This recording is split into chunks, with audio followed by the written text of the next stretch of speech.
Bismillahirrahmanirrahim. Assalamualaikum warahmatullahi wabarakatuh. Waalaikumsalam warahmatullahi wabarakatuh.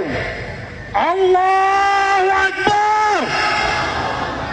Allahu Akbar. Allahu Akbar. Allahu Akbar. Allahu Akbar. Ya, kawan-kawan semua, bapak-bapak, ibu-ibu sekalian, kita sekarang sedang berada di depan gedung Komisi Pemilihan Umum. Kenapa kita datang ke sini? Karena kita percaya dengan KPU. Benar nggak? Karena kita percaya dengan KPU. Karena kita percaya dengan KPU. Kita percaya KPU curang. Betul. Kita percaya KPU curang.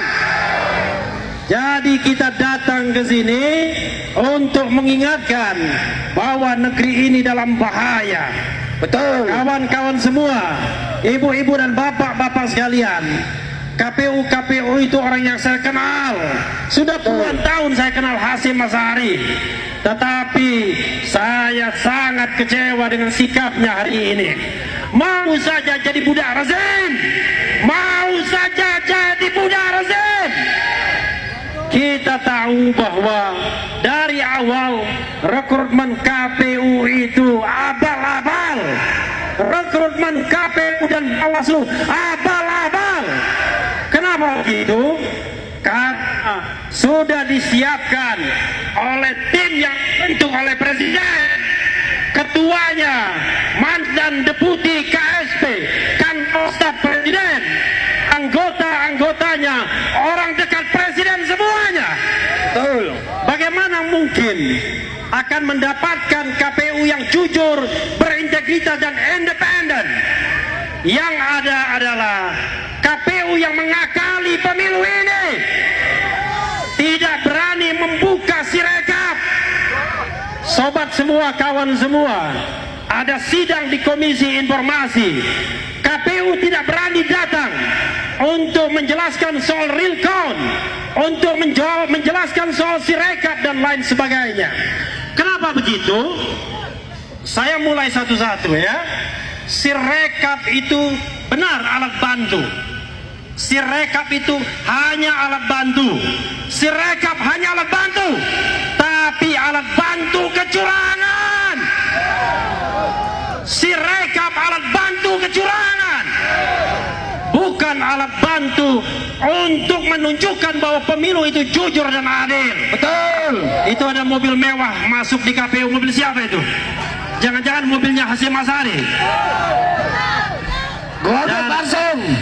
Dan memang KPU nyaman hidupnya, digaji negara besar, diberi honor besar, diundang seminar, dikasih honor dan lain sebagainya. Karena itu dia tidak berkepentingan terhadap pemilu yang jujur dan adil. Jadi sobat era sekalian, kalau misalnya KPU berani membuka sirekapnya, audit sirekap, mengapa Cina terlibat di dalam sirekap misalnya, itu menjadi suatu soal yang sangat penting kita masalahkan. Mengapa KPU Depok mengatakan bahwa seolah-olah sirekap itu bisa jalan sendiri? Ada pihak-pihak yang mengendalikan sirekap. Jadi kawan semua, ibu-ibu dan bapak-bapak semuanya, kita sudah diorkestrasi kecurangan ini. Tidak hanya ketika pemungutan suara, tetapi ketika KPU dibentuk. Ketika KPU dibentuk sudah curang. Sobat semuanya, kawan semuanya, selain KPU, agen kecurangan lain adalah Mahkamah Konstitusi. Sekali lagi kita ingatkan, Mahkamah Konstitusi agen kecurangan. Tetapi di antara hakim-hakim Mahkamah Konstitusi masih ada 1-2 hakim yang paling tidak yang lurus. Hakim yang lurus itu mau dipermasalahkan, mau ditembak, mau di DKPP-kan, mau dikode etikan.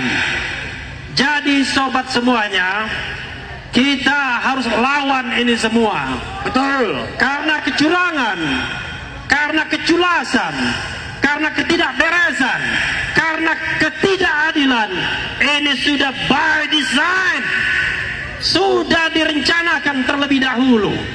Bahkan kawan-kawan semuanya, bagaimana mungkin pemungutan suara 14 Februari, tetapi Istora sudah dipesan 2 hari sebelumnya untuk selebrasi kemenangan.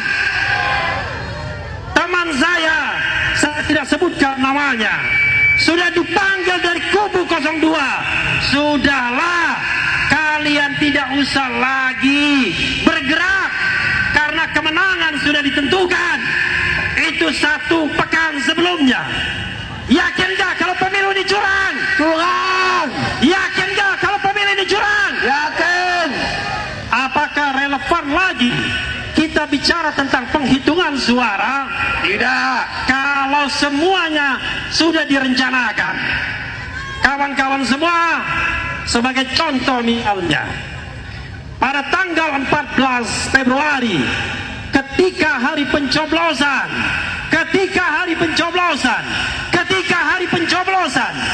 hanya beberapa jam, 1-2 jam setelah penghitungan suara, langsung diketahui hasil pemilu. Dan hasil pemilu itulah yang dijadikan panduan untuk selebrasi, dijadikan panduan untuk menitipkan sesuatu yang menjadi program pasangan calon 02 di APBN tahun berikutnya. Maka ini sangat menganehkan. Bahkan Presiden Jokowi konon kabarnya sudah menitipkan 4 nama untuk masukkan kabinet 02. Mereka ini jangan-jangan membantu dalam kecurangan tersebut. Betul.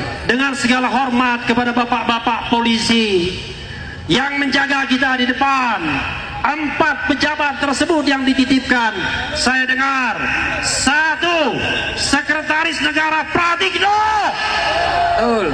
2. Menteri BUMN Erick Thohir, 3. Menteri Investasi Bahlil, Betul. dan keempat, saya sangat sesalkan Kapolri Jenderal Listio Sigit.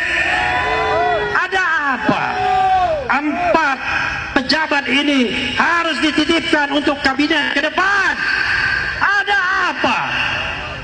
Apakah ada makan siang gratis? Ada pesanan. Apakah ada makan siang gratis? Tidak ada. Semuanya sudah didesain. Karena itu sebenarnya ketika kita demo di depan KPU, kita hanyalah demo di depan boneka. Hanya di depan boneka kecurangan. Enggak penting sebenarnya KPU. Tidak penting Hasyim Asyari. Tidak penting semua anggota KPU. Karena yang paling penting kita lengserkan adalah Joko Widodo. Lengserkan Jokowi. Negeri ini akan hancur kalau kita tidak lawan dari sekarang. Pemilu yang curang hanya 1 titik untuk menguasai negara ini. Besok-besok semua pemimpin negara ini hanya akan ditentukan oleh segelintir oligarki. Karena itu kita harus lawan. Tolong teriakkan kawan-kawan semua. Kalau saya katakan lawan, kita katakan lawan, ya. Lawan!